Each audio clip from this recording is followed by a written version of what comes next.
ದೋಷಿ ಅಂತ ಹೇಳಿ court is decided today. ಈ 118 ವಿಟ್ನೆಸ್ಗಳನ್ನ ಚಾರ್ಜ್ ಶೀಟ್ ಅಲ್ಲಿ ತೋರಿಸಿದ್ವಿ. 118 ವಿಟ್ನೆಸ್ಗಳನ್ನ ಚಾರ್ಜ್ ಶೀಟ್ ಅಲ್ಲಿ ತೋರಿಸಿದ್ವಿ ಇನ್ವೆಸ್ಟಿಗೇಷನ್ ಆಫೀಸರ್. ಸುಮಾರು 180ಕ್ಕೂ ಹೆಚ್ಚು ದಾಖಲೆಗಳನ್ನ ಈ ಒಂದು ಪ್ರಕರಣದಲ್ಲಿ ಹಾಜರುಪಡಿಸಲಾಗಿತ್ತು. ಸರ್ಕಾರದ ಪರವಾಗಿ 26 ವಿಟ್ನೆಸ್ಗಳನ್ನ ಎಕ್ಸಾಮಿನ್ ಮಾಡಲಾಗಿತ್ತು.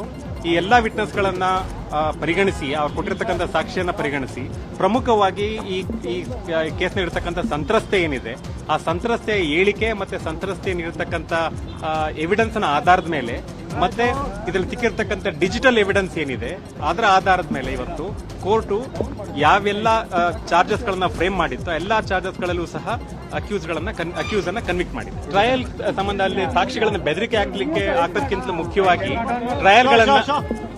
ಟ್ರಯಲ್ಗಳನ್ನ ಡಿಲೇ ಮಾಡಕ್ಕೆ ಏನೆಲ್ಲ ಮಾಡಕ್ಕಾಗತ್ತೆ ಆ ಎಲ್ಲಾ ಟ್ಯಾಕ್ಟಿಕ್ ಗಳನ್ನ ಇಲ್ಲಿ ಅಕ್ಯೂಸ್ಡ್ ಪ್ರಯತ್ನ ಪಟ್ಟಿದ್ರು. ಇದರಲ್ಲಿ ಯಾವುದ್ರಲ್ಲೂ ಸಹ ಸಫಲ ಆಗಲಿಲ್ಲ. ಅವರು ಲಾಯರ್ಗಳನ್ನ ವಿಡ್ರಾ ಮಾಡಿದ್ರು, ಮತ್ತೆ ಹೊಸ ಲಾಯರ್ಗಳನ್ನ ತಂದ್ರು, ಮತ್ತೆ ಅದನ್ನ ಚಾಲೆಂಜ್ ಮಾಡಿದ್ರು. ಯಾವುದೂ ಸಹ ಸಫಲ ಆಗಲಿಲ್ಲ. ಎಲ್ಲಾ ಕೌಂಟ್ಗಳಲ್ಲೂ ಸಹ ಆರೋಪಿನ ಇವತ್ತು ದೋಷಿ ಅಂತ ಹೇಳಿ